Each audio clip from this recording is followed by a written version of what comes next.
Here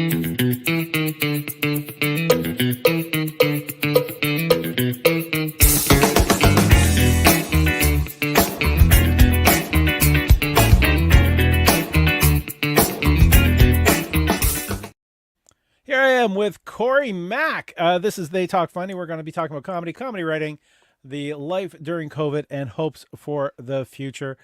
Please welcome to my guest here. Welcome my guest, Cory Hi. Mack. Hello. The indomitable. I'm going to use that as an Ooh, adjective. I'm gonna look that up Indomitable later. Cory Mack, Nice to meet. Saskatchewan-born, Nice to Calgary-based meet. comedian. A veteran of comedy now of most of the festivals across Canada, and now almost queen of the Zooms. Can we say queen of the Zooms? You are Yeah, you are exactly. The in the, virtually anywhere. You can find me the virtually virtually anywhere. anywhere. That's right. Yeah. Nicely said. Nah, That's thanks. good. I did it my 50th one on Saturday night. My 50th I, virtual show from May. I started in May. So, you started in May. yeah, yeah. It's like I kind of I think I started in June with the They Talk Funnies. It's Yes, yeah, just yeah. was finding out, learning how to do something online because I always talked about doing a podcast, and then the pandemic happens, and can't leave the house. Yeah, this is what happens. Well, it's great. Like, why Yeah, not? Like, we're craving connection, right? That's all, what it, else we need. this is better than talking to myself like 100-fold because you are way more interesting. I already Thank know you. my own Thank you. hobbies. Thank you There's very much.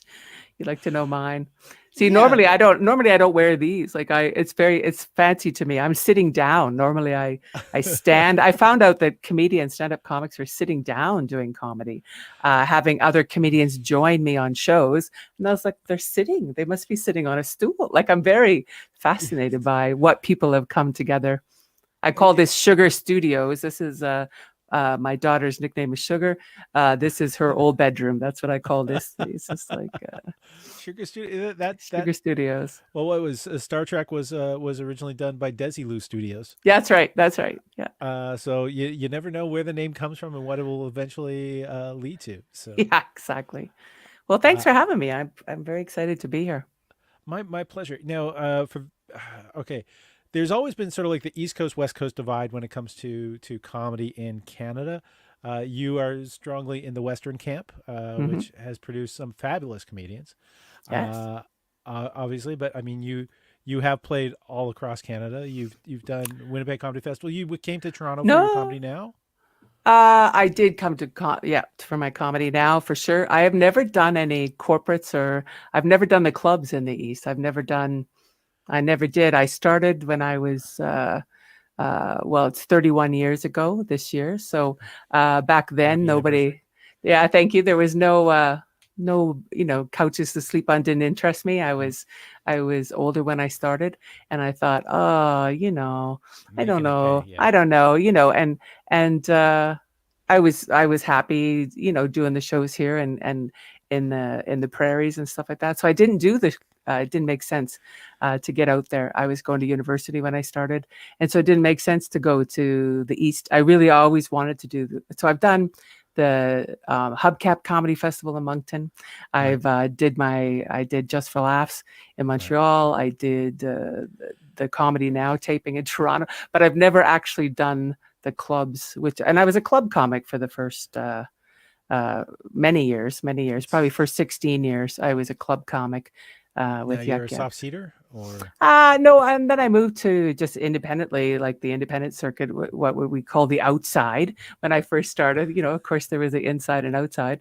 And so the outside clubs and things like that, and just kind of went corporate. I did a lot of corporates. I didn't think there was a lot of use for pregnant ladies with, at 10 o'clock and Okotoks in the bar telling jokes to the boys.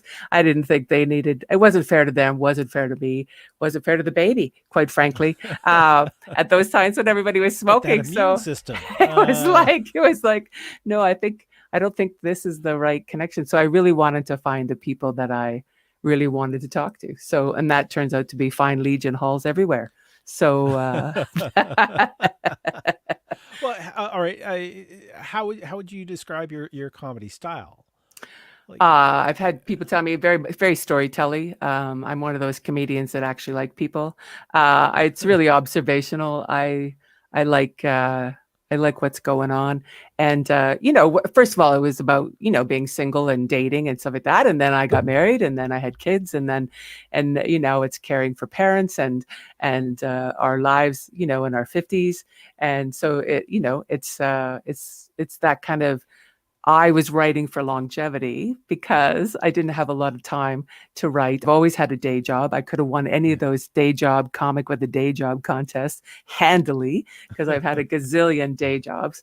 But I did. I don't know why that's so fancy to have both, but I honestly always kept the day job. But I would come to Yuck Yucks and I would park the car in the Blackfoot Inn in Calgary in the parking lot, and I would just like sit there and write comedy. That's like I would take off one hat. I would take off my job hat or my mom hat or my wife hat or whatever, and then I would write comedy and I would go inside. And so for a long time, that was how I did comedy. So when I wrote about topics, I wrote about those legacy kind of, The Sopranos is only about a relationship, right? It's only about a family. Really, the best writing in the world that lasts forever and hits hardest is about our, family relationships. So I yeah, was writing about those big picture things and then sneaking other stuff in so that I could, you know, so it could last longer. I didn't have time to write political humor. I could have never been a yeah. political humorist. Like it just dies so quickly, it's gone, right? So I wrote about stuff that I could evolve, and so it's very storytelling. It's very much exaggerated. Storytelling, observational, Hmm, yeah, hmm, hmm. and that's yeah, and the fact that you're writing from your family life means it's that much more personal. Yeah. Do you find that by how can I say this? The longevity, writing for the longevity, because you had less time to write, that you had longer time to craft the jokes, like some of the family stories end up evolving a little bit over time, Oh, for or sure. Like real life stories of all, for sure. Yeah. And yeah, then, and also, I worked with guys that I admired, and they were like, Jeb Fink told me, he said, do jokes that I could tell.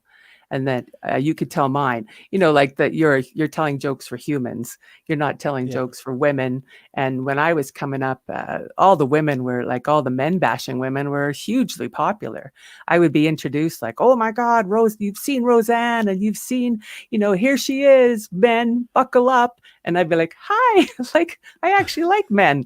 I enjoy men, So, the notion of just being, comedy for every, like in the sense, of course, it's always going to be from a woman's point of view and my point of view, but it also, it's not against anyone. It's very inclusive. I want everybody to go, hey, that happened to me, or like, I can relate to that. Mike McDonald once said to me, which I thought was very smart. I paid $30, Paul. I paid $30 at the Edmonton Comedy Festival to take a writer's like hanging out with Mike McDonald. It was mhm. early in the morning, not Mike's best time of the day, as we all know and remember. But he was fantastic, and I would have listened to anybody's process. I still would. Like if you charge me $30 to tell me how you write, I would pay it. I would honestly pay because I love process, right? Well, And so he people said get that, this for free, yeah, I know, right? It's but too bad. It's too bad. But he said that, if you say something, it must have been on somebody's mind at least once before. So it's just that, that connection. It's really about connection for me. It's just like I think that we all want to be entertained and we all want to relate to what the person's talking about and not be lost. Because I think your brain can only go to the fridge. So many times. Like if I'm listening to comedy and I'm not connecting to it, I'm just like making a grocery list. I'm busy. Like my brain is like, I want to be involved. Like I paid money. I want to be there, mm. you know, that kind of stuff. So I always the emotive context in your writing. Do you concentrate, or do you try to narrow that down when you think about it? I mean, you mentioned how relatable a lot of your material is, because family is kind of the most relatable type subject that's out there. But talking with like more absurdist comedies or one-liner comics, it has a lot to do with the emotive context of what they say. Because if people can't identify with the situation, they can at least identify with the emotions that you feel at that time. And do you Oh, find for that sure, for sure. that's important? Oh, definitely. And I think like those one-liners like Heidi Foss or Fantastic comedy. Winston, just like bang, bang, bang, bang, bang. Roger Chandler. I saw Roger Chandler. I almost fell off my chair. I laughed so hard, and I thought and when I first started, I really tried to do that. Like that bang bang, just doon, doon, doons like a machine gun, right? And I just couldn't maintain it. I couldn't but I hear what you're saying. There's like when I write, it's beginning, middle, and end. It's very much beginning, middle, and end. And I read all the books before I started. I watched it for a long time, and I thought there's a science to that. Like I read, Mervyn Howitzer. Like there's like a writing comedy book. It's bright yellow on the jacket. Judy What? Carter's Yeah, yeah. I common. read long before I was a comic. Yeah. I was watching it. I was renting at the movie store. What are those? The Where the Red Nose, the comedy. Um, Robin Williams and Whoopi Goldberg Oh, and the stand up relief, comedy relief. comic relief videos. Yeah. So I would rent those out religiously on the weekend, and I would read the books, and I would watch what they were doing and try, because I honestly believed, I'm not a scientific person, but I thought there was a system. And so I was writing very much, and then worked with great comics that had tags and, Mike Ferrucci out of LA, fantastic, like a king of tags, a king of tags. And so then that was like the great fun of like writing a fantastic joke. Like you don't hear tags anymore. It's very out of fashion because people have shorter and shorter sets. But I came Yeah. out I came up in Calgary, and I would say regionally across Canada, people write differently. People in the East, in my observation only, you could try, but everybody writes shorter because there's less stage time, more comics. There was less comics in the West. We were getting lots of stage time long before we were ready. And so I think that lent itself to storytelling. It lent itself to the fact that you were emceeing for your own self quite often. You were there by yourself doing 45, instead of having an opening act, a middle act, and a headliner. So you lengthened everything out and had, jokes upon, like I heard Allison talking about it last week, Allison June Smith, about the jokes per minute. Like we would get missives from head office at Yuck Yucks about how to write those jokes. Like I still have some. Someday there'll be a museum and I'll send you my stuff. But it's like that, that I think it lent itself because we had time. So we could go on. I remember seeing a Vancouver comic and I thought, oh my God, there's no jokes per minute. What are they doing? They just kept talking. And it was no jokes, right? So it's like very Like the much, stream of consciousness. yeah, There's yeah, yeah, if you go far enough east, there's a lot of storytellers, but that's because it's yeah, part of the East Coast culture. sure. Yeah, I definitely agree with you that every city has its own flavor and style. Yeah, You were Allison, to reference the last episode. Oh, yeah. I see that people are tuning in. Just saying hi. Hi. Drop your name into the comments. Say where you're watching from, and if you have I any hope it's not my questions, living room. Don't feel say from free. inside the house. Don't say that. It's just Sorry. become a horror film. If you have like any questions you want to ask, just drop them into the comments. Make sure we can ask them.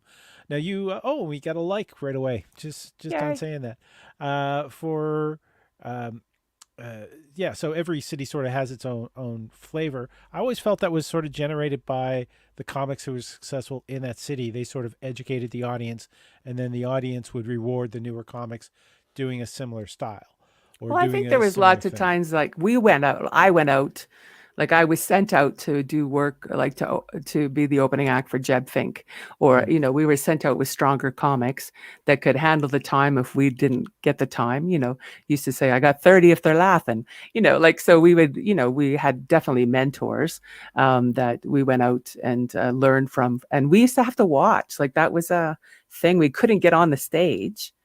and do like an opening spot on the weekend unless we sat in the back of the room and watched the headliners. Like you were Yeah. expected, if you were interested, you would watch at least one of the shows with the entire show, so you could see how an MC worked, how a middle act worked, and that's come up a couple times in my career when you're just like, where's everybody going? And everybody's going to another club, but we never had that. So it seems very strange to go to another club to do another set. Like we didn't have that at all. So where would you be? You would be in the back of the room, you'd be learning.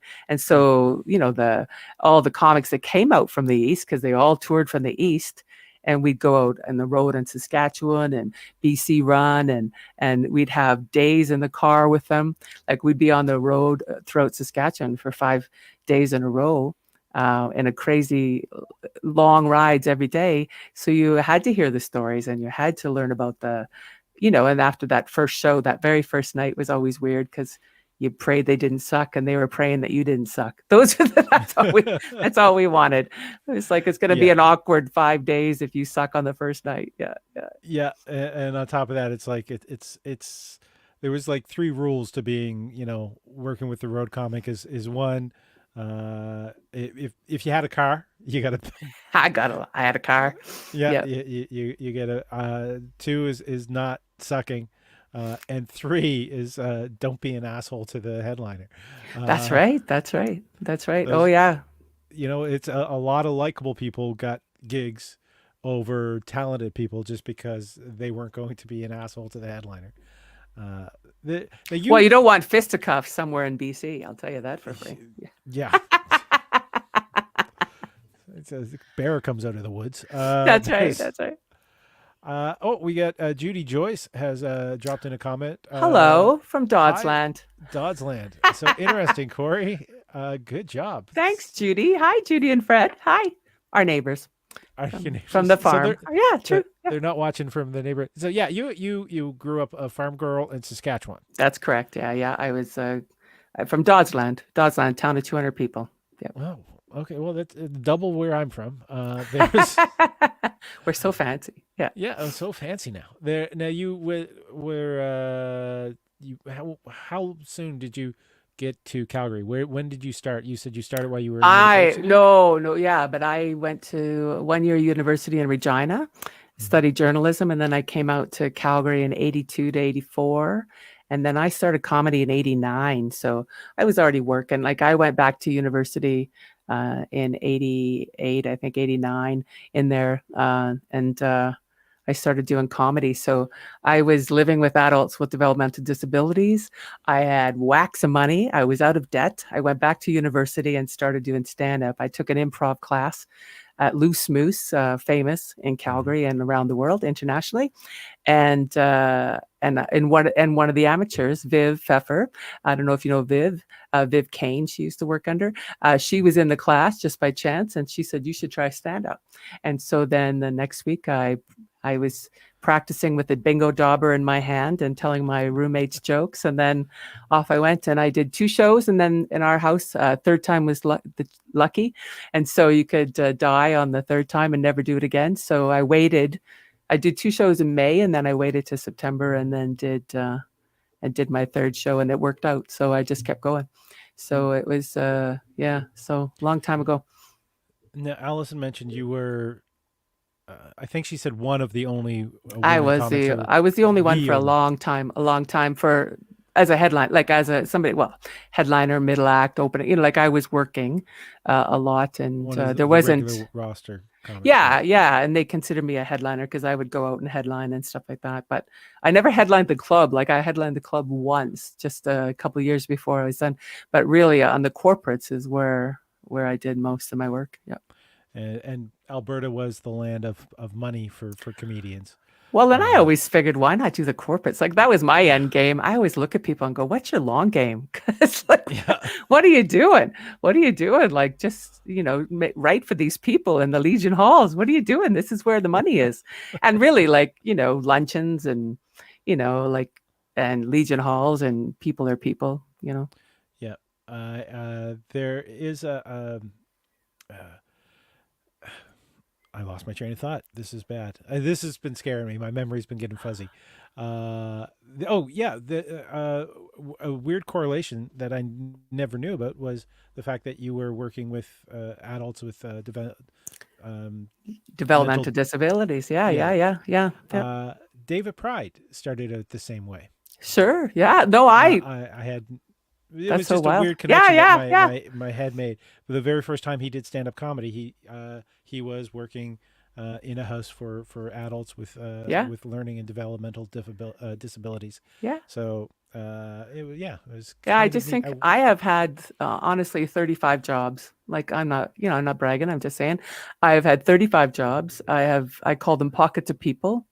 I've never been interested in a gold watch. Like I really don't. I just, I'm just curious about that. I like to go in and do what I'm going to do and then be gone. And I'm curious. And, I've worked from everything from singing telegram companies. Like I managed one in Winnipeg. I've had folks with developmental disabilities that I've lived with and worked with, and I've worked in fund development for not-for-profits.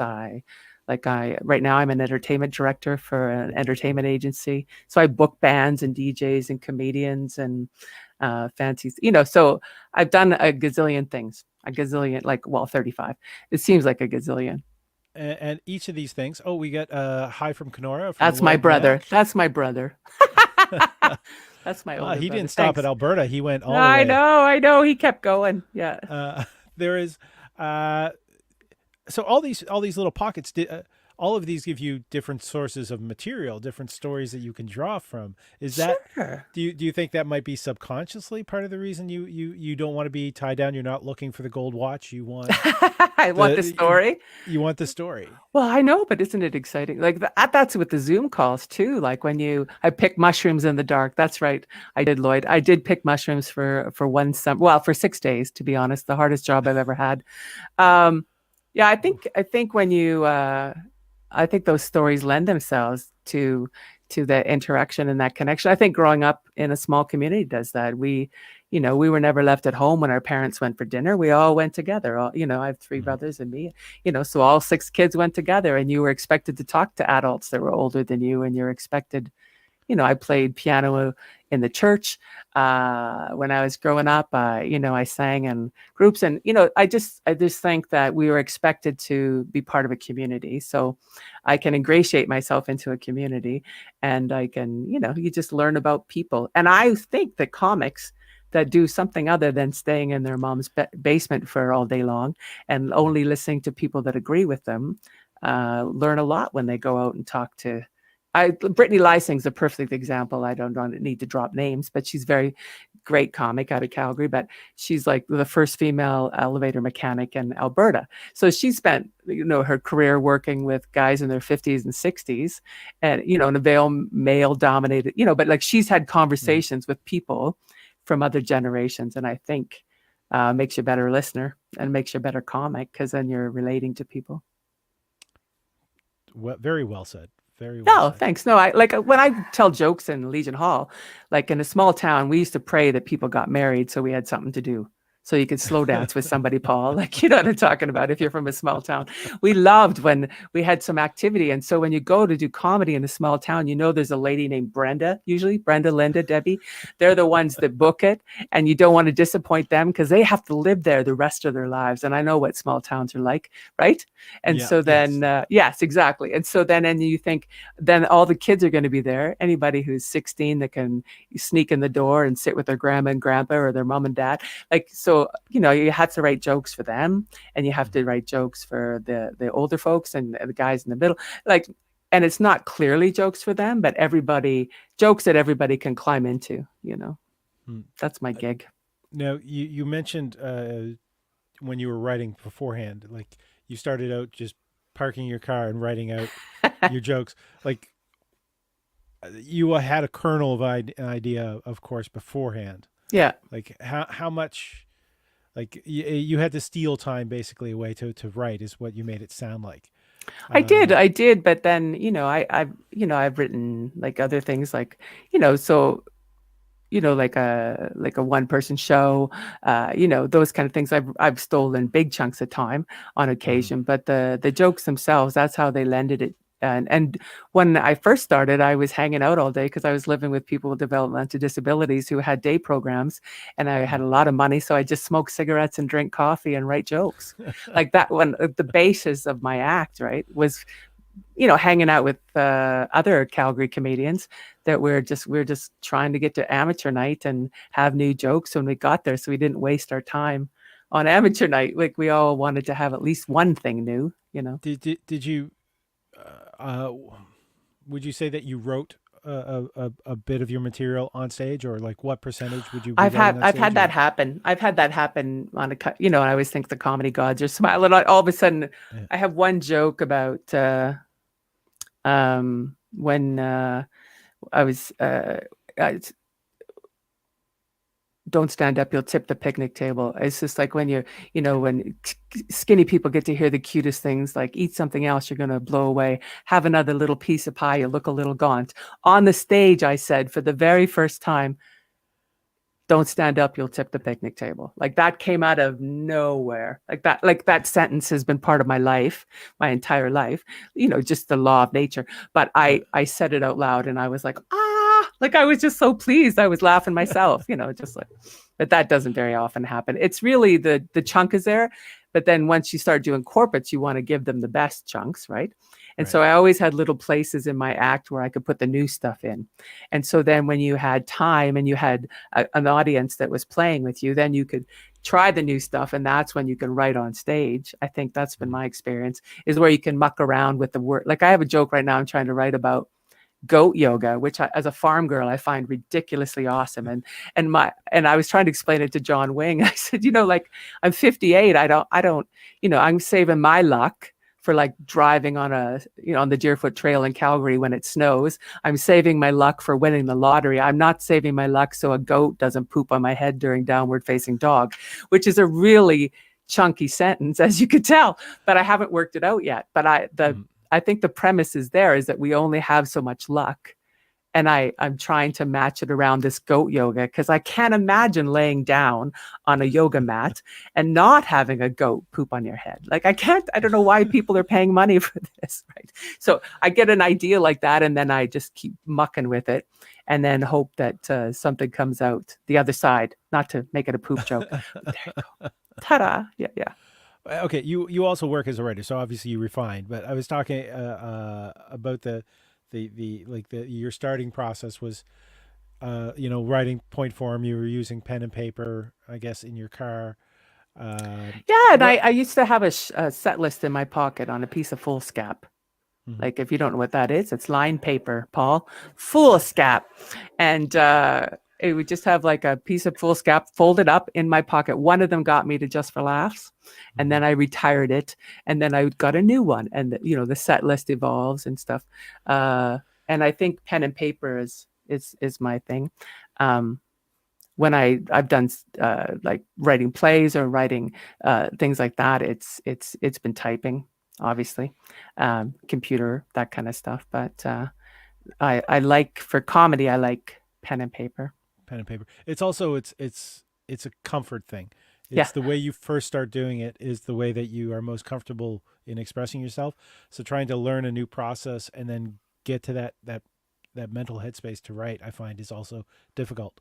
Um, Yeah, and I there's studied like that too. Like I wrote out all my notes. Like that's the kind of, like I was a good student. So, but that's how I memorize things too, is that, like I would, memorize all my notes or, go through all my notes and write them all out the night before a test. So that's why I put the new stuff in my act. Like you were saying, you're forgetting things. Like yes, I put the new stuff in the same place so that I can get back to the big chunk. Like I can get back to something that's going to save me, you know, right. you're writing that down? Are you writing that And down, Paul? That's a I'm good idea. I'm writing that down right now. I Episode actually sort of 48. I splurged on something. Actually, is a tablet that writes like paper. Oh, So nice. I can write in my own handwriting and then convert it to text and import it to the computer. Which I don't know if it's better or not because sometimes I like to take my text and then type it out. And Oh, interesting. so it's a second time of actually thinking.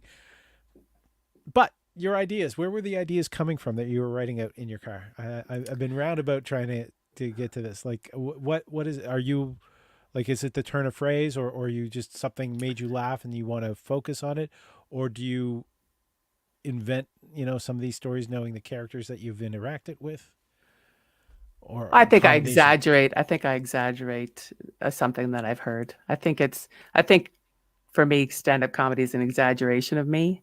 Mhm. The stories are somewhat true. I don't know how to put it, but when I see The something ones that like, won't get you arrested, yeah. yeah, the one that I see like goat yoga makes me laugh. Like, and then I go, that is crazy. Who would do that? And then if I start ranting about it, then I have to try and write it. I kept seeing, my favorite joke right now is about that I'm going to have merch when this is all done. I'm going to have underwear, and I'm just going to sell underwear. And on the front of the underwear, it's just going to say muster point, gather here, emergency. And so, and it's just like, next time you see a muster point sign, you're going to think about me. And I have an iPhone joke, and the punch, the tag is like, next time you touch your iPhone, you'll be thinking about me and my husband. And so there's like different ways that I'm trying to weave in the notion that we have to be connected. And that's just evolved over the pandemic. Yeah. This little tiny tag of like, think of me. And when we see each other in real life, and that kind of hopeful. But I think the ideas come from, I see a muster point sign and I just thought it was funny. And then I said it, I saw a pregnant woman the other day and I said, well, there's a super spreader. Like, I said it in my head and then I said it out loud to my husband. I don't think I'll ever say it on stage. You could take it. I don't care. Anybody watching this could take it. I just thought it's not something I would say on stage, but it came in my head because she was like walking along, and we're all walking, we're all outside. And all of a sudden you're like, and I was watching this guy coughing, and then I saw her pregnant, and that's why I said, there's a super spreader. And my husband was like, who, the guy coughing? I go, no, the pregnant lady. And it was just very funny. But I don't know Because if there's I'll say that. number of ways that can be taken. Yes, exactly, right. But I don't think it'll ever fit itself into my act. But I thought it. So I think those things happen, and then you go, yes, no. How would that happen? Could you say it? When you get these ideas, do you just hope to keep them in mind, or you carry a notebook, or do you got No, another I sheet don't of carry a fool's notebook. cap? No, I don't Uh, carry it. I keep the notes, like in my notes in my iPhone. I keep my act in there. I have been writing notes and sticking them to the outside of my computer. Like, if there's information that I need or new jokes that I've been trying to fit in, like the mhm. goat yoga thing, or like I've been trying to write little things for COVID, like that we're all wearing kindergarten pants with no buttons and flies, where we got to get some inside shoes because we're too old to be walking around in slippers for the rest of our lives. Like, is this it? What are we doing, people? So it's like kindergarten because we're taking more naps, So I'm writing little funny little lines like that to fit in to the flow of the act. But I don't carry a notebook for comedy. No, Okay. I There's carry a set list.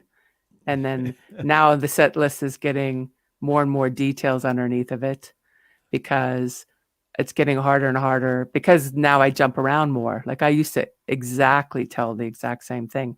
And now that I have more than an hour and a half of stuff that I could talk about and other little blippy things, you have to just cherry pick. Yeah. now you're cherry picking. But then the crazy part of that is, if I don't have that list over there, I'll get lost sometimes and I'll just go, I have nothing to say. And I don't. I have lots to say, but I forget. Like, I have Do you what's your crowd interaction like? I've seen some videos of you where you're pointing to people in the audience, but that's more artifice. Like, yeah. exactly what's being. You give them no. You give them limitations on how they can reply. So it's all No, I don't just have a you lot of, I agree. do on Yeah. Zoom. Like, I'm having more interaction, but I think that's part and parcel of the fact that we're in their homes for the first time. Mm. Comedians, I think you have to be softer and kinder. Like, you just have to be, you're in their homes. Like, there was a lady standing her cupboard, no, standing on her countertop, painting her cupboard during a fundraising show. Like, throughout the whole show, she was listening to us as if we were radio, like Pete Zedlak or Brittany Lysing, myself. She was listening to the show. She was supporting the community, but she was painting her damn cupboard. Like, I don't know why She she wasn't didn't. gonna waste the time. I didn't know why she didn't shut off the Her the video, camera. but we watched it. But that's what. But we're in their homes for the first time, so I think there's a difference of like, just like engaging or how you're engaging. Like I think it's softer. Like I think you have to be softer. I'm spending more time congratulating everybody for being there. Yay, we did it. I make everybody sing happy birthday because God knows everybody needs to hear a group of people sing happy birthday on Zoom once in their life. Like, you might not be on Zoom call for your birthday, but you should hear it because it's just chaos. And like I said before, it's terrible because it's just everybody ends like a half a second after the next guy. And it's just crazy, but it makes people laugh and go, oh, this is charming. I think we're going to make it. She's taking good care of us. We're all having a little laugh together. And I just want people to know that we're taking good care of them. Yeah. How quickly did you pivot? Took till May. I watched it. You know what? I watched Ophira Eisenberg. She's a host on Ask Me Another on NPR. Calgary comic. Her and I worked together a few times. We're good friends. I watched her on The Moth. I watched Calgary Animated Object Society in Calgary had a cabaret, puppet making, different things that they do. I watched their night and watched how they had breakout rooms and their board members and how they did it. Just really how the NPR one was fascinating because when you came on the call, there was 3,000 people on the call from 6 different countries or something like that. But they were playing an old sound recording of live audience interaction before a show. So it's like that bright chitter chatter. Everybody's moving in their chairs in the auditorium, finding their chairs, and then you could hear the lights go down. And then they started exactly what it looks like here for us. The host was on, and then and then they had an opening guitar player, and then they had a storyteller, and then they had a break, and then they had, we were in a car listening to it. We were driving home from somewhere, and we were listening. But that brightness of that pre-show sound that we miss was just gorgeous. So I learned a lot about what other people were doing. Again, I watched for a long time. I like to watch. It'd be like that Peter Sellers movie. And I just watched and saw how people were doing. And then I know. And then at Christmas, I said, I need a microphone. I need a Zoom light. I need a spit take thing. I was talking I have a pot light above me with a yellow gel. My husband's in theater. So he said it all, we configured it. And this green thing behind me, everybody thinks it's a green screen. It's a sheet, but before I had a black sheet and it looked very much like I was on stage with a spotlight. And then since spring sprung, I put the green one in front. That's what I did because I just wanted to be more happy. That's an old green bed sheet. So yeah. Kind of doing the same thing. I didn't quite go as fancy with my lights. It's like an IKEA $10 light. Well, that's what mine is. Mine is like a plant light, and then my husband put a yellow gel on it. Yeah, I didn't go for the yellow gel. This is actually cookie paper. So yeah, wax paper. Yeah. So I just awesome. Put that on, and I'm bouncing it off of a white wall and I have another one set over there. So 2 directions with the light. That's actually, well, I pivoted fast and I've done kind of weird things. I did, I think it's a whole new industry we could have. And I was really the wedding wrangler. I had people from Scotland, Mexico, all over the US and Canada, East Coast, PEI, fascinators, flower girls, everybody gathered with me for a half an hour before the actual wedding started, 15 people in real life in Calgary. And I just told stories and about the bride and groom. I collected information. I told some jokes. We gathered everybody, made sure everybody could hear. And then we switched to the camera too, and they did the wedding. And then afterwards, the bride and groom walked up to the computer on site and talked to their Zoom guests and said hi to Auntie in Newfoundland or whatever. And then everybody was gone. So I think it's a whole new thing that we can do because not as many people are doing Zoom as we think are doing Zoom. And so I'm even offering tech checks with people that come on like a birthday call, an 80th birthday call. It's never going to happen again. And so I want the people to be able to get there and feel happy when they get there and have a nice time of it. So I'll spend 10 minutes with them during the week to make sure that they get to Jerry's 80th. That's great. I'm actually, I'm doing like a 12-hour telethon fundraiser. It's the second one I've done.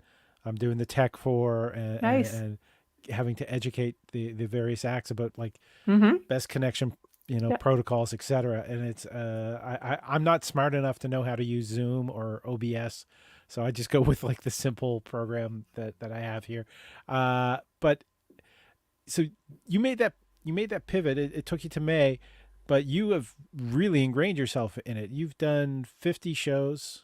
Yeah, as of Saturday. Yeah, I've done Uh, up to 500, like on a Hop-In. They use the Hop-In platform. It was a national call for marketing people, social at home, it was called. I did 500. I didn't see anybody. The entire interaction was just in the chat. The chat was just flowing with comments and emojis and that kind of thing. And there were very much people who would type in the chat. And so that worked out. I've done like different platforms, Microsoft Teams, Google Meet, mm, from average is about 20 screens on most of the calls, a lot of birthday parties. And honestly, like I would do them till the cows come home. At Christmas, I could do 4 shows in a night. If one of them was from BC and you got the yeah, time zones right, you could just go ching, ching, doo, doo, doo. Yeah. there's yeah, it's that's the thing that interests me is to be on the same stage as people from around the world doing a show with somebody I from. was in a show with 3 people from New York that I was referred to, and we had a blast. Like and that's where I saw them all sitting down, Paul. I was the only one standing up. Well, their Yeah, apartment's too small. and you could be, you could be on with anybody. Like I've done a couple shows with John Wing, who lives in LA, and Allison and I did a corporate with her in Manchester. So it's endless where you could find new fans, I Mm, guess, but for us it was I needed the money. Let's be honest. Everything went dark in Alberta. They announced it at 4:30, and by 7:30 everything that happens in my house to make money no longer existed, because you could only gather 15 people at a time. And right. so it's good if you can be outside around the fire pit, or in a backyard. I did shows in garages last year, different things, Yeah. where you had airflow. But everybody's it's charming in lots of ways, but it really is. My boss made a point the other day. It's like, I wish people would stop saying that artists miss doing their work. And it's like, of course we miss it, but you know what I miss? Paying a mortgage. Yeah. I miss No, feeding my you kids. don't want to miss paying the mortgage. Yeah, exactly. You Uh, know what I miss? Paying the mortgage. And I think, it's charming to think, those poor little artists can't do their thing. As like, I don't yeah. like, this is a living. Like, this is like actual Yeah. money that helps the income at my house. Yeah. I no from personally for me, it's like I I've only done a few Zooms and I haven't felt like they've gone badly, Hmm. but also I love the interaction with the audience and the blank screen and the chat. My eyesight isn't great enough that I can follow chat. It's Yeah, yeah, at the distance where I'm standing, and it's so I'm feeling awkward at it, but that's why like I do this show because I yeah, still have the chance to chat with people, and I do a yeah. couple other shows that are I think still use the same skills. Do you think stand up Zooms are going to continue once the world begins the reopening, Well, or I think what Comedi-Ha in Quebec City, they built a hybrid comedy venue very early in the pandemic. yeah, They were opening up a room, and so they made it hybrid immediately. And I think lots of places would benefit from making it a hybrid thing, because there's going to be consumer confidence mm, about, like, our government, at least in Alberta, hasn't made the arts something that consumers would be confident in, because it shut us all down, right? And mm, so they've opened churches and schools and the mall. Like, there's lots of confidence from our government in all of those places, but they haven't put that confidence in the arts. So I think that hybrid notion. But on the other side, there's a great silver lining, is that because people who would have never driven downtown to see a comedy show will see a comedy show. There's 1.4 million people in Calgary, and I know 1.39999 have never seen me. And so, if I have to do shows 40 people at a time, 20 screens at a time, I guess that's the way it's going to go, because there's nothing wrong with that. There's no shame in doing intimate comedy. And then right, it'll become, you could do hybrids. You could have some people buy a ticket and come on virtually and be safe at home, or not have to drive. I always say Calgary's so spread out. If I got to Midnapore, way in the southeast, if I got home, it takes about 35 minutes to get there. I'd be mm, staying at home. Like, I would not be driving back downtown right, to see a comedy show. right? So I think this will help people access. It'll be accessible. It's more accessible. Our art has never been accessible, and so the different kinds of art, like churches are flowing into people, so Christian comics, like there's, wedding comics I was just talking about. There's a gazillion ways that we can be part of somebody's life in real life and hybrid. And it should open up more markets for us, I guess, is what I'm trying to say. And we can be in more markets. I Without would love, leaving yeah, I our would love homes. to be in the condo market in Florida, because they have live entertainment all the time. I would like to be the one, you listen to this guy play the guitar, and then Cory Mack comes up and does 15 minutes. And then, what I mean? Like there's RV trailer places. There's all these places that have access to entertainment that is live, but you could also add virtual for viewers and for the comedians. Like there's no reason why I couldn't do comedy in your town or you in my town, so I don't know. We've pivoted. We're producers now. We got lighting. We got audio. We got. It's sort of what was it? It was two. Patton Oswalt did the State of the Industry address at Just for Laughs, and I'm trying to remember what year it was. It may have been as long ago as like 2010. Yeah. But it was basically, he was telling, gatekeepers are dead now. Yeah. Dear gatekeepers, you're dead. Comics realize the gatekeepers are not there to hold you back. You have such access, and I think it's taken the pandemic to kind of show performers that they do have this access. They do have that control over their own presentation and getting out there. Um, I was talking I'm to Ron. assuming. You I go was ahead. talking to Ron James today, and I was telling him like what an inspiration he was, because he used to just go out to the community hall and book a show, and then he'd come back in and then go get another community hall, and he never relied on the system of the clubs, and he just did it. He just quietly built an empire, and now he's got 9 1-hour specials on TV. Like the man built his own. And I find that inspirational. And I love people that just say, yes, let's. Like, what? Who's going to stop me? Like, I can put it out and I can make it look this way. I could put a lamp and some Christmas decorations behind me, or I can do anything. The clubs, I think, are an important step in developing, because you get a chance to do a lot of stage time if you're on the small tours, etc. But you recognizing the fact that they're selling their brand above you, that you're just a Oh, yeah, secondary always. Yeah, consideration, yeah. and you need to learn how to sell your own brand at that time. Well, and that's what Uh, shifted, right? Because it became affordable for us to sell our own brand, yeah, with the advent of computers and personal computers and printers and scanners and graphic and CoryMack.ca, the yeah, website. website, yeah, graphics, whatever. Yeah, yeah, all those things became affordable. And YouTube videos to tell us how to do everything.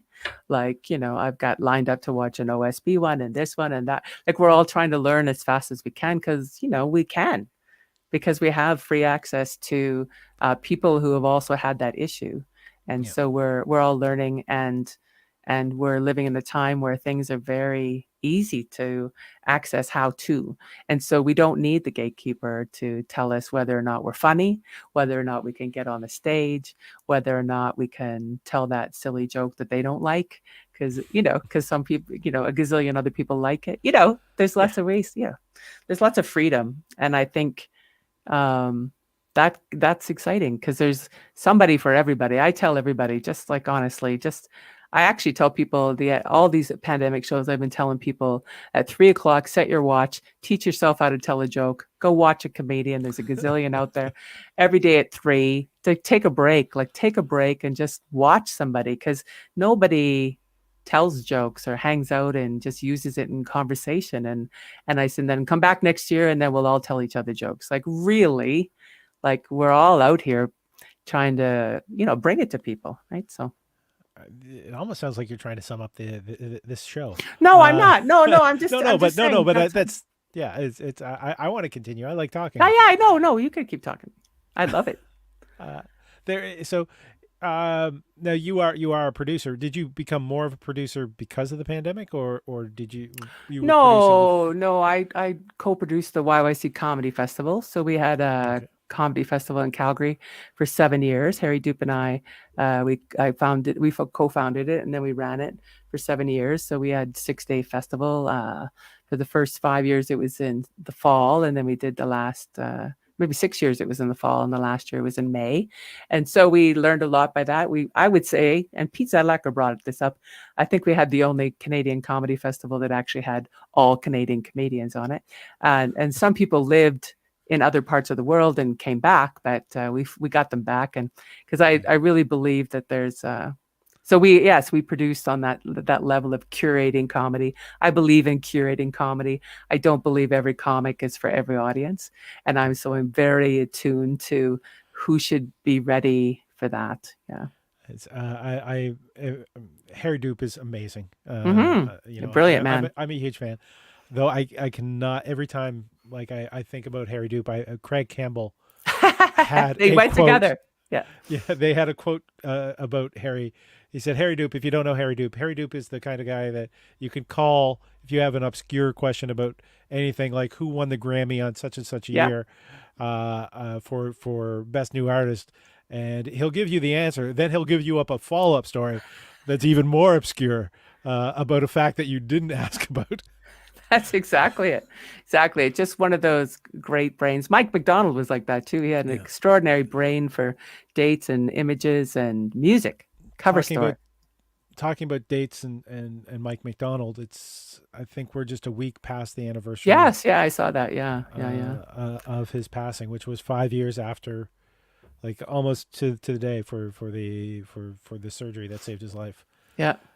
So.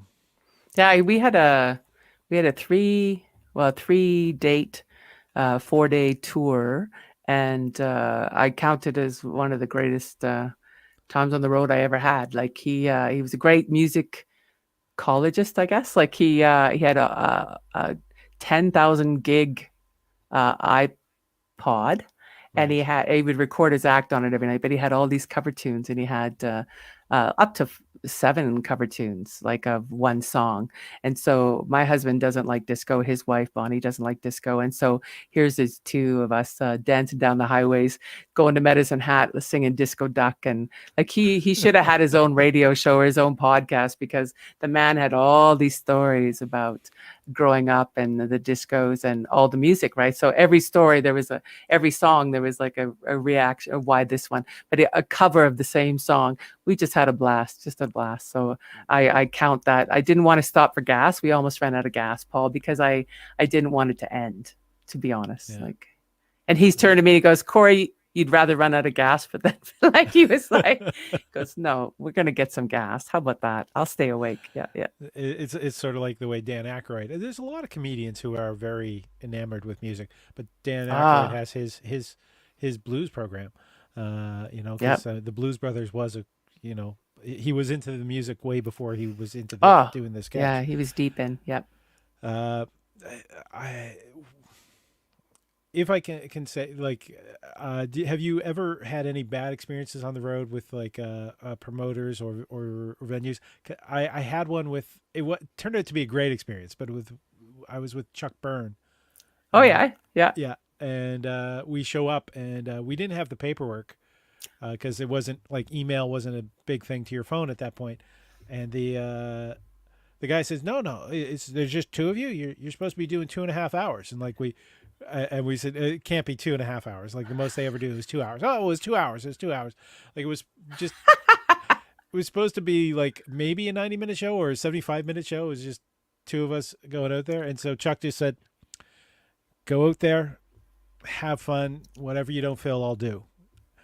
And so I just went out there and I just started going through all my material and talking with the crowd and having a fun time. And then I saw a flash of light from the corner. I looked at my watch. I've been on stage 45 minutes. All right. Good for you. Good for you. That's awesome. That was like a fun little treat. It turned out it was supposed to be a 75-minute show or whatever.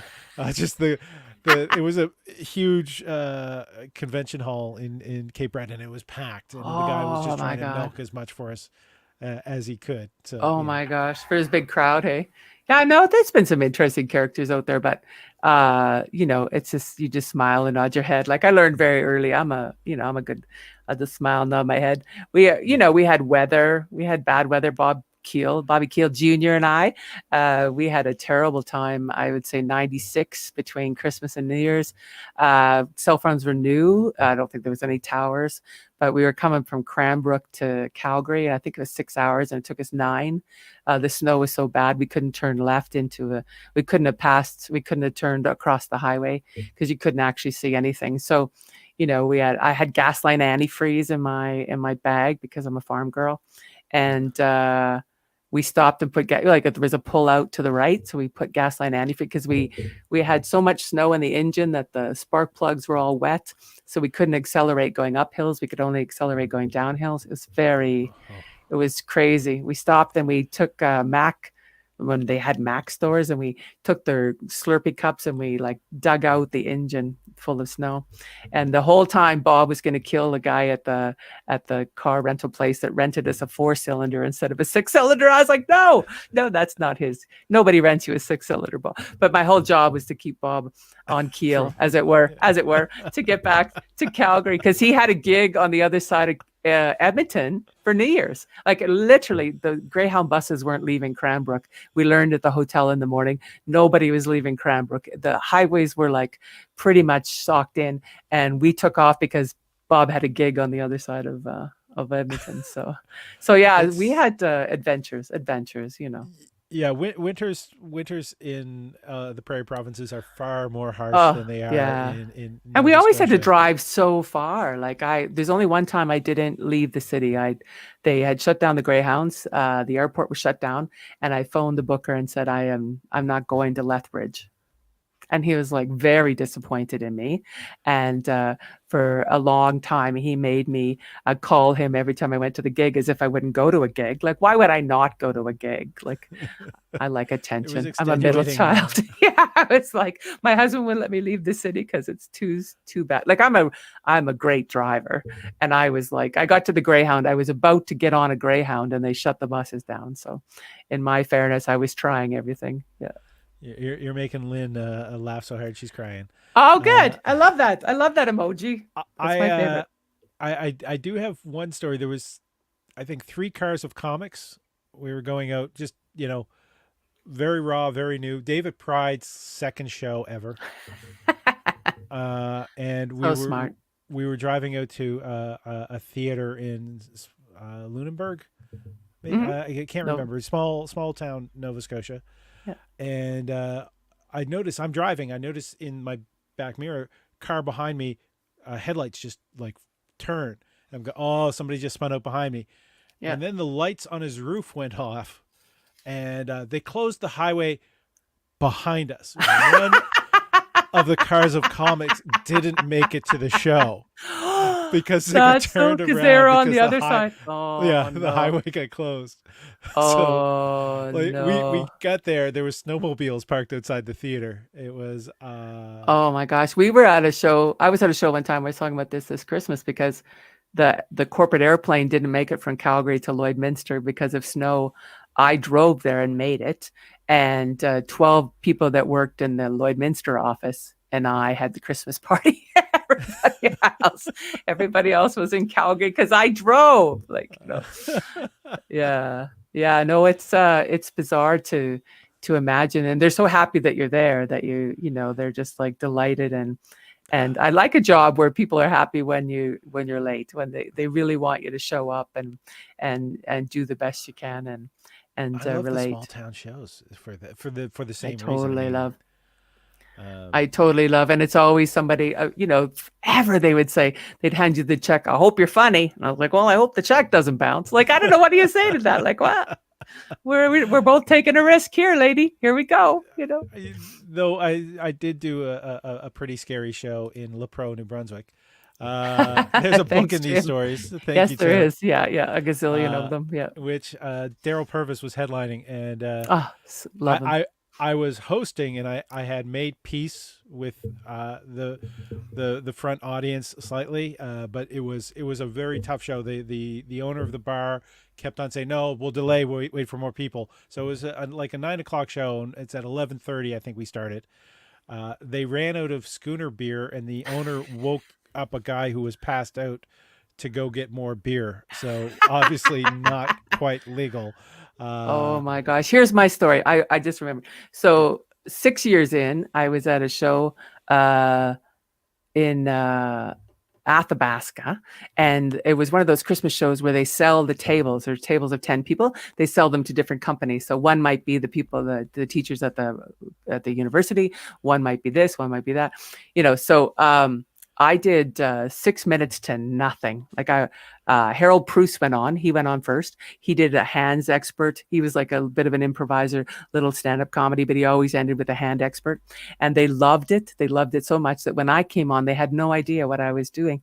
They had no idea why I was so far away from the sink, I think, part with it. But they had, like, it was dead quiet. And I had the microphone. I was holding it on my chest like this because I thought like my shirt was undone. I thought I was bleeding profusely from my breasts. I had no idea. Like, I had never met silence. For 6 years, I'd done pretty good. Pretty good. And then all of a sudden it was dead, and it took forever. And so after this, and it never got great, never got great. They just really wanted Harold back. And then, so we're sitting, those side rooms that have like the Legion Hall flowers and the piano and stuff. So the guys, I come off and I go into the room, the lights on in the room, and we're just gathering ourselves up. And these guys bring in the podium and they go, "Do you want the lights off? You guys going to sit in here?" And we're like, "No." He says, "Well, you were very interesting." And I was like, "Really?" Like, how? Like, because I have a vagina? Like, what is wrong? Like, I had no idea what I'd done wrong. I made Harold drive around with me and smoke cigarettes for about an hour before I go back to the hotel because I was so freaked out. And then probably my 12th year, I was doing a Christmas show. I can't remember the name of the town in Saskatchewan. And I was at the hall, and I was there Friday night, did fine. Saturday night, same thing. Everybody's there, but it was a construction company, road construction company. The owners are there in tuxes. Their wives are like, they look like they're glamorous airline stewardesses that had married into the construction firm. They're wearing gold lame dresses. They got their hair done for the occasion. Guys are in their overalls and their do-rags, and the whole front of the stage is covered with DeWalt tools, and people are going to win like all these prizes. And so I go on, and I did about 4 minutes, and then the guy comes out and he goes, "Yeah, that's good. That's good." And I go, "What?" And he goes, "Yeah, that's good. That's fine. Yep. Yeah, that's all we need." And then, so they were kicking me off the stage essentially. So he goes on and he tells a joke about hitting his brother in the bag in a hockey situation, like tried to get a laugh out of the crowd. They didn't like him either. So he told a joke about, being in his brother in the testicles, and still no reaction. And so I'm in the back and I'm phoning the agent going, "Look, I just been like asked to leave the stage. This is what's happening." Like, they were so surprised that a female was talking out loud. And, they were just there for the tools. They wanted to win the yeah. prizes, and they were drunk. They've been drinking since 5. It was 9 o'clock, and they had no idea comedy was part of their dinner. And they rounded the prizes first. And so the women, the owner winner in their long dresses, come back, and they're like, one's crying because she thinks I'm gonna kill myself. She's like, "What are you gonna do now?" And I was like, at that Christmas, I had the greatest Christmas I've ever had. I still had 17 shows to go before New Year's Eve, and I was like, "I'm just gonna go do another show." And the other Yeah. one's like, "We're going to pay you." And I was like, "Yeah, you're going to pay me." And we'll just all forget about it. Like, it'll be good. It'll be fine. But yeah, they were just devastated. They just thought I was going to be so horribly upset. And I was like, sometimes comedy's not it, lady. I don't take it personally. Like, they weren't expecting me. They weren't expecting me. I did a Christmas show with Dylan, a Vancouver comic, but he was writing for This Hour. It's 22 minutes at the time. I want to say Morrison, but that's all right. Mendelssohn? No? No, no, Rhymer? no. It I might. don't know. Maybe it's not even a Dylan. I'm just saying names. Yeah. Anyhow, we show up at the hotel that has the bar that we're doing the show, and I had performed there before, and they said, "Oh, you're the comics. Do you guys mind starting a little early? Because it was basically two Christmas parties, two separate Christmas parties. The bar was shaped like an L, so the the stage was in the corner, so you had to look this way and you look this way, Yeah, yeah. and then the actual drink bar was here, and they had been informed at the dinner slash alcohol that we were their Christmas bonus, the comedy Oh, show. oh, geez. When you put it So that way. yeah, so it's we Oh, my started heart. we the headliner went up to shower and whatever, and I said, okay, I'll just drop off my bag and I'll come down and I'll start emceeing and do my time before he shows up. And immediately a woman came on. I made a joke about being a stripper, and a woman came up and tried to take off my clothes. uh and Oh my so her coworkers had to kind of come up Bring her and back. Oh yeah, my God. because that happens every Christmas party. uh and so we're doing this, and it's a complete hammer toss of a show. Like, some people are enjoying us, like the bosses who wanted this as the bonus were very happy with us, but we're trying to get. And I remember I did my time. I brought up the headliner, and I had worked with him enough to know that he had this joke that would tell him that he has 10 minutes left, and in the joke he has to refer to his watch. Yeah. Right, so he looks at his watch, so he's doing this material, and I just see him go, and he looks at it, and just his shoulders just slump. Just because he still had about 20 minutes, 25 minutes Oh left. no. Yeah. Time And flies. that's when he started doing the crowd work. And of course he didn't see me do the crowd work, so it's like it's a lot of the same questions over and over. Oh, there's some of the stories are like they would totally make a book. I don't know who Yeah. said that out there, but yeah, there's a gazillion. Tim Rowcliffe from Barrie, he's a regular watcher, so thank you, Tim. Yeah, that's yeah, there's all kinds of stories. So, future going forward, do you think we're going to have like the hybrid shows? Hopin actually just bought StreamYard, which is the service that we're doing this on. Oh, okay. Because they have the Uh, backstage and things like that. Similar yeah, platform. Yeah, yeah, yeah. yeah. Yeah, I think Uh, there's going to be more of that. I think we're all going to get savvy, and maybe we'll have intimate comedy. We'll have drive-in I haven't done drive-in with the cars honking. the I honkies. haven't. I haven't done that yet. I don't know if like I think there's options out there, and I think people have been gathering around a light, listening to stories from the dawn of time. So there's nothing that says that we can't just keep telling our stories in small groups or big groups. There's no rules, right? And so I'm all about let's try that. I did this summer. I taught a stand up for families. Taught is a strong term. They had a Jube camp. It was for families. Jupe. It's Jube. It's the Jubilee Auditorium in Calgary and Edmonton. And so they ran a Jube camp. They had artists teaching kids juggling. Everything was virtual, as you will. And so I talked kids. We had maybe with their parents and them at so we had a 9-year-old to I think a 14-year-old, and we had an hour and a half together, and we just talked about comedy and jokes and all these different things. And so that was new. I had the Stand Up Alberta countdown, the discounts. I'm finally on an album. I have tracks on an album. I've never had that before.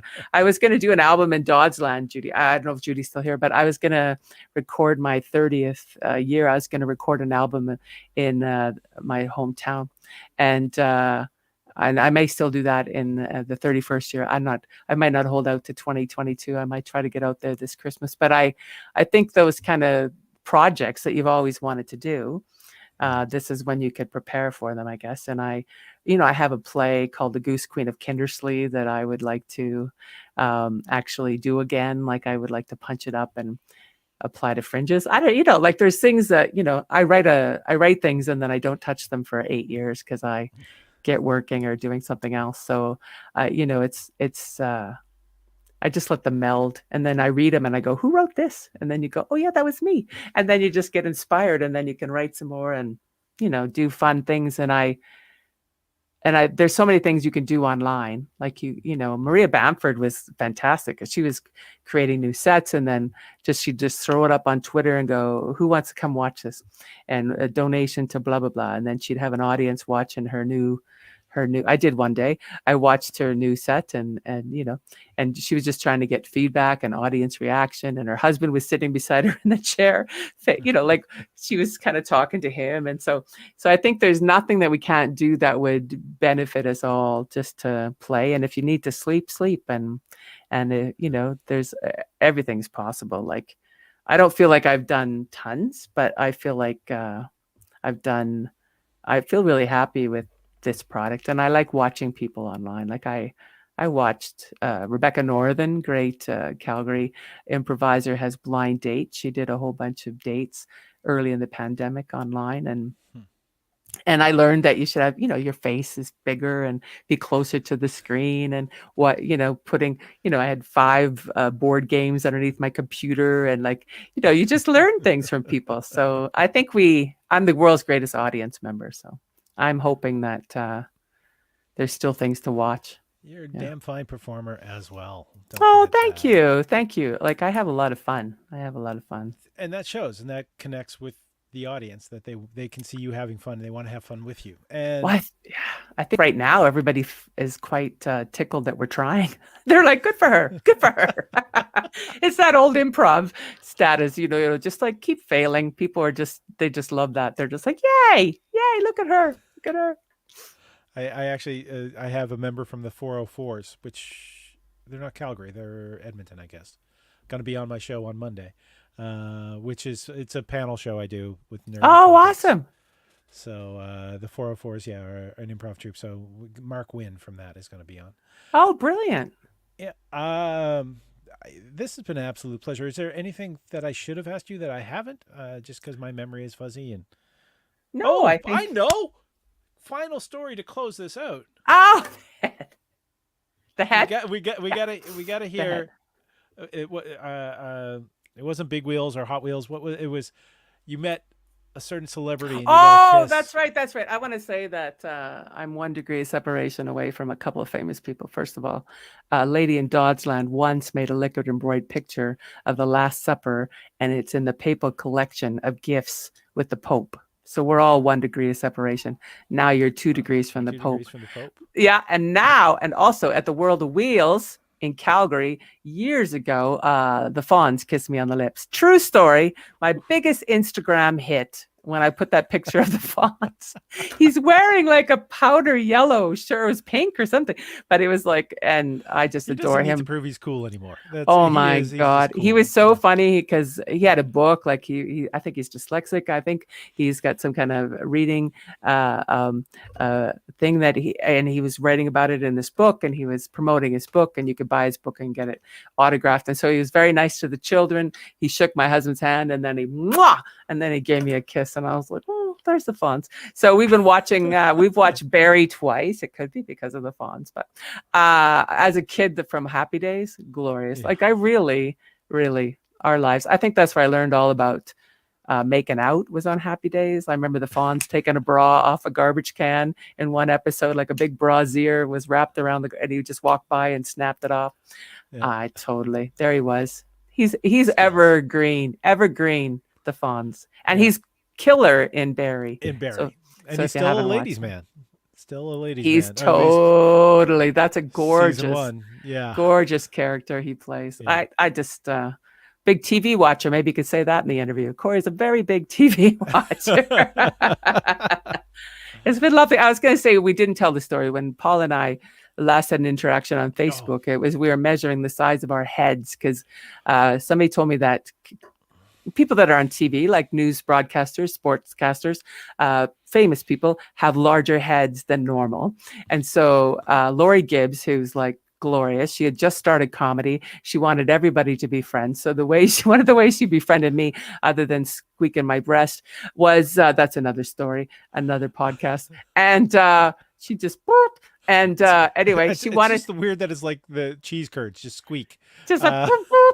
And then she comes over and she wants to measure my head because she thinks she's got the biggest head now in comedy. And so we had bar tickets. That's the only form of measurement we had at the bar, and maybe we were using some of them. And we measured our heads, and then we started talking about it on Facebook. And Facebook was brand new. And Paul came on, and who was the other one? It was Joel Walmsley.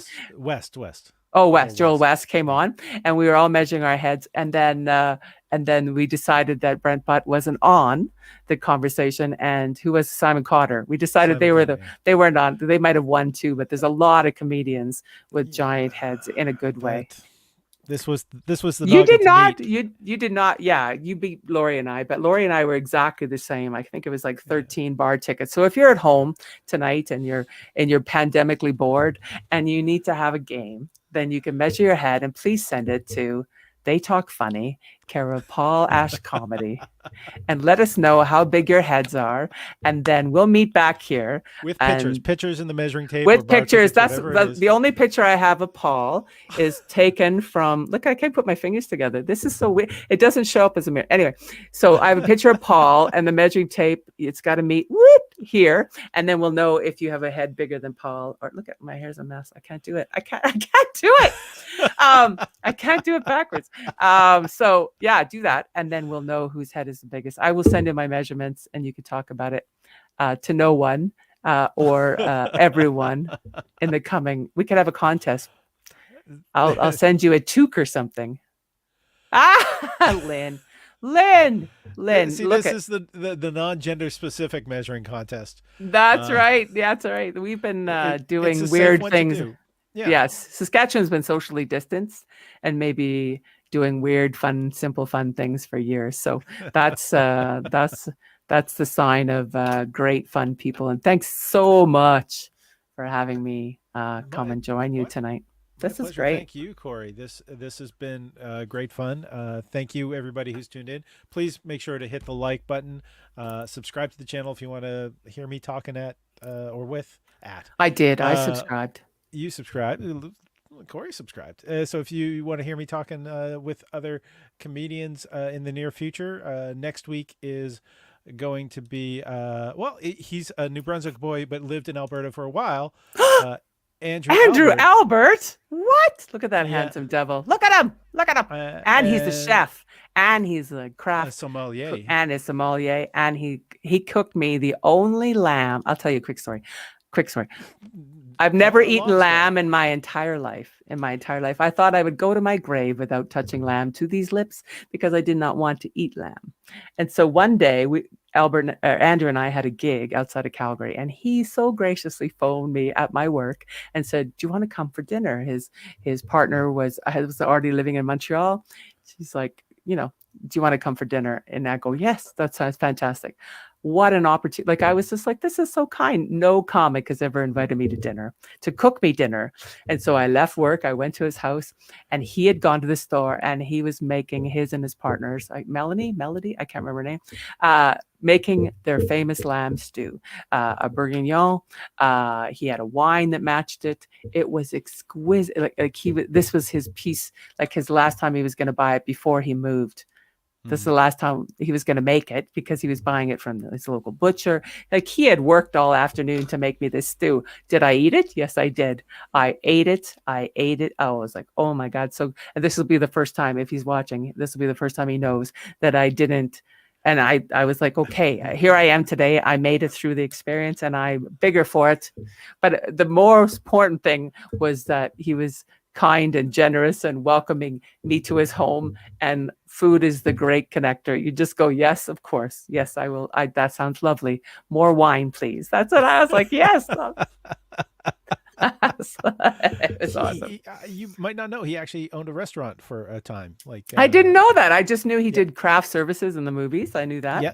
And I knew that he was a sommelier and he was doing comedy. You'll learn all this next week. It's just a teaser story. And he's handsome as heck. And say hi to him for me because we miss him in Alberta. Yes, he is. He is tall. I don't know what it is.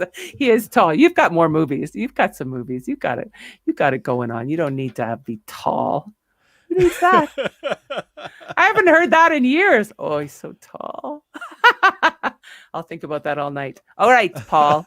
God bless. Right. Thank you. God bless. But his hair is small. His hair is small. His head is small. Just so you know, he hasn't got that on us. Yeah. Thanks for having me, and congrats on all your success. Just hoping everything continues in a good way. We'll see each other in real life. People, yeah. Yeah, let's see each other in real life. Let's make that a plan.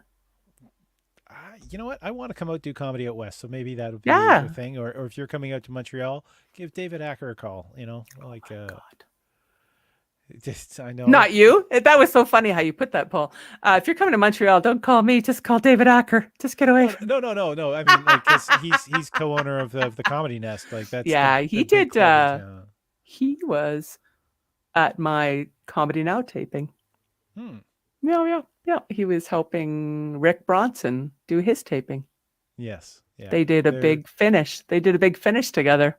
Was it the card trick where they mix up the audience members? I think maybe. I don't think I Yeah. was crying in the green room. I don't know. I don't remember.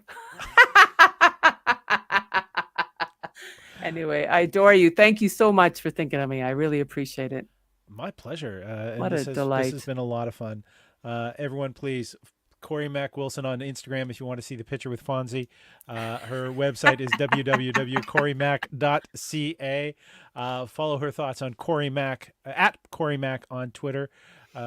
This has been Paul Ash with the fantastic Cory Mack for Good They night.